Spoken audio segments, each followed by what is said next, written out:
I just bought this 2011 WRX, but before I start modding, it needs one thing. The wheels, the exterior, every nook and cranny is just covered in dirt or grease. The interior has tons of junk inside of it. So the real question is, can we give this car a full detail and revive it? So I'm gonna start with the engine bay. I'm gonna get this intake off. There was tons of grease under there, I think from power steering fluid. So I'll get this off and cover it up, and then I'll be able to give this a good rinse down. All this dirt, I mean, this thing is just like covered. There's leaves down here and a bunch of other junk. I cut this heavy duty contractor bag and I'm gonna clamp it down to this intake so it covers it so no water goes in there, and it should work out just fine.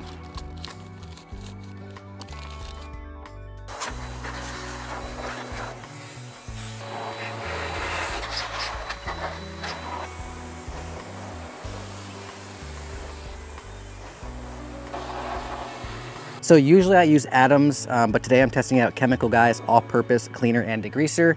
We'll see how much this removes all that grease. I did one pass and realized that I really needed to take the stock airbox cover out, so that'll give me access to all the other areas that there's still a ton of grease and dirt down in.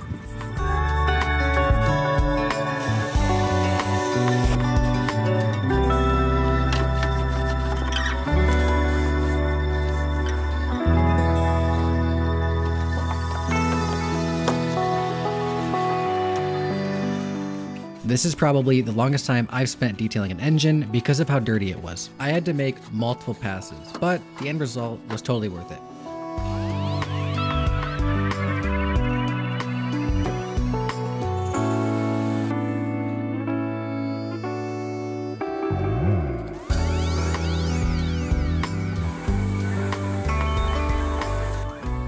Now that everything's rinsed off, it's finally looking like new again. So before I put this battery in, this terminal connector is basically dusted. So I bought a new set of brand new ones that are gonna be fresh.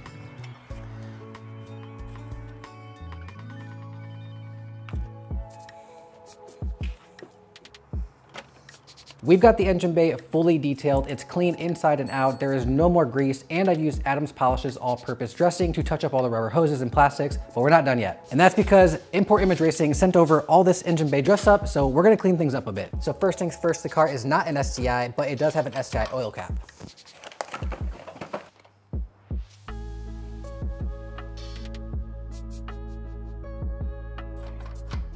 So one down, 3 to go. So I also have a battery tie down, and the theme of the engine bay is going to be all white.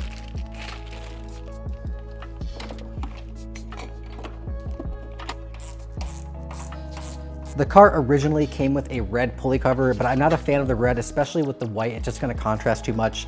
And because you can no longer find the pulley cover in the white color anymore, I went with black, and that won't contrast with the white. It'll kind of blend in, and I think it's gonna look really good. So take 57, I've tried to get the washer and the nut underneath on the right side of this bolt, but it keeps slipping. I've dropped it like 16 times. So I got a piece of tape, so I've taped the washer, the nut is inside of the socket, and so this way I can place it up underneath there and I don't drop it.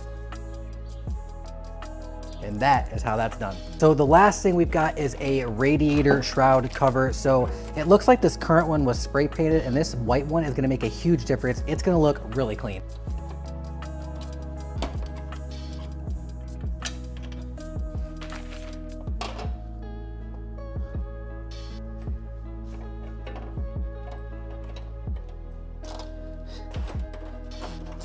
That looks really good. Again, it's the small details that make a huge difference. So again, shout out to Import Image Racing. They are the only ones that still have the white because the white is discontinued. They do not make it anymore, but they have them. So if you're looking for the white colors, check out those links down below.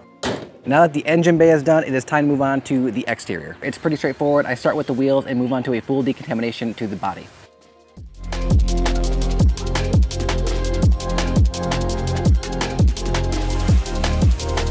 So after getting a couple of these wheels cleaned, I did notice that the chrome is chipping, and there's really nothing I can do about it except maybe powder coat them, but I don't need these wheels anyway because they're probably too heavy for the track and I just want a more track oriented wheel. But these wheels are to the point of no return, and it's a great example of why you should upkeep on your wheels so this doesn't happen.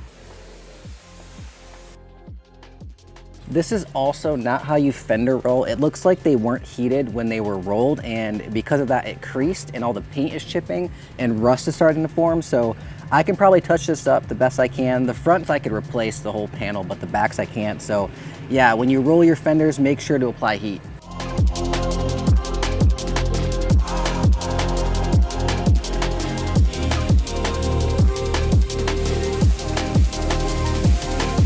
So last time I detailed my other white car, there was a bunch of rail dust all over it from the winter, and so I got a full bottle of iron remover because the last time I did it, doing it with a small bottle and spraying the entire car was extremely painful. So I also got this like handheld pressure little washer thing, so I'm gonna pour it in here and I'm gonna pressurize it and I can spray the entire car down really fast and it will dissolve all that rail dust.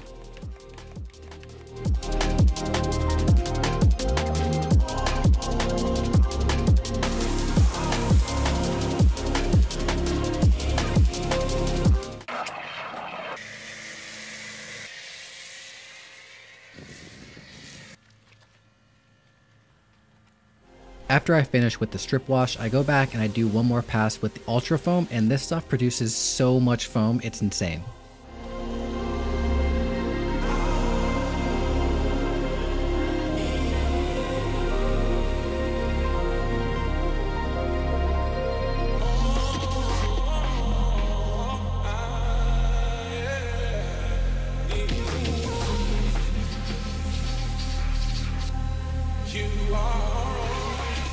Wash mitts and soap can only get off so much of the contaminants. And before I go on to paint correction, I want to make sure that all of the paint is fully decontaminated with a clay bar.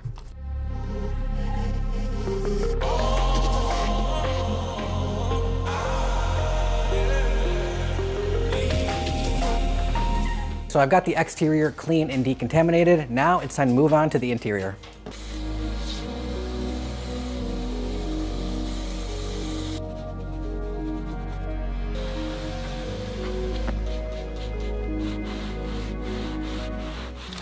Taco Bell, this came with the car. A Subaru necessity, always having oil. Problem solved.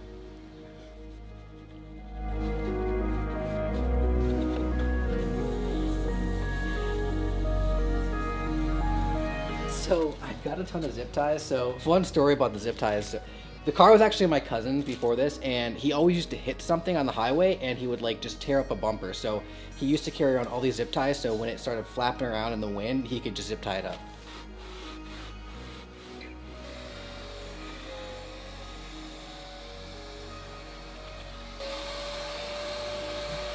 We're on to the final part of this full detail, which is going to be paint correction, but we're also going to do these lights. So I've never did correction on lights or tried to restore lights ever before, so I picked up a kit that has everything that I need to do it. So I got this Ultra Headlight Restoration Kit from 3M. It basically comes with like a 500 grit, 800 grit, and a 3000, and it also comes with like a compounding pad. Yeah, it's supposed to have everything I need, so let's see how it works out.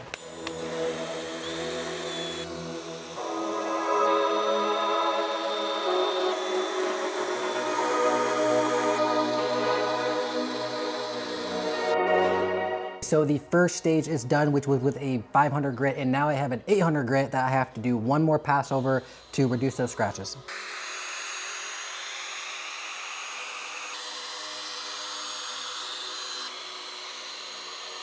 So after the 800 grit, I move on to the 3000, which is a wet sand, so I make sure to apply a lot of water.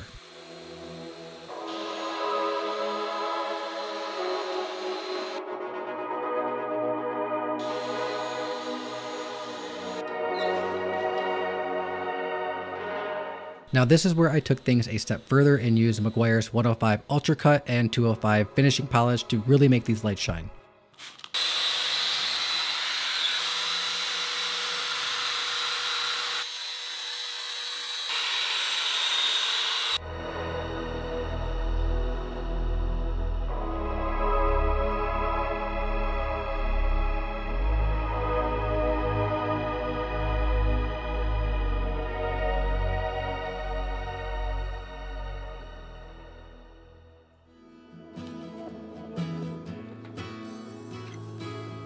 This is my first time ever attempting paint correcting a car, and I'm not gonna lie, I was a little intimidated. After getting a couple panels down, I got a lot more confident in the process, but you really have to respect this craft. It takes a lot of time to learn how to do this and do it the right way.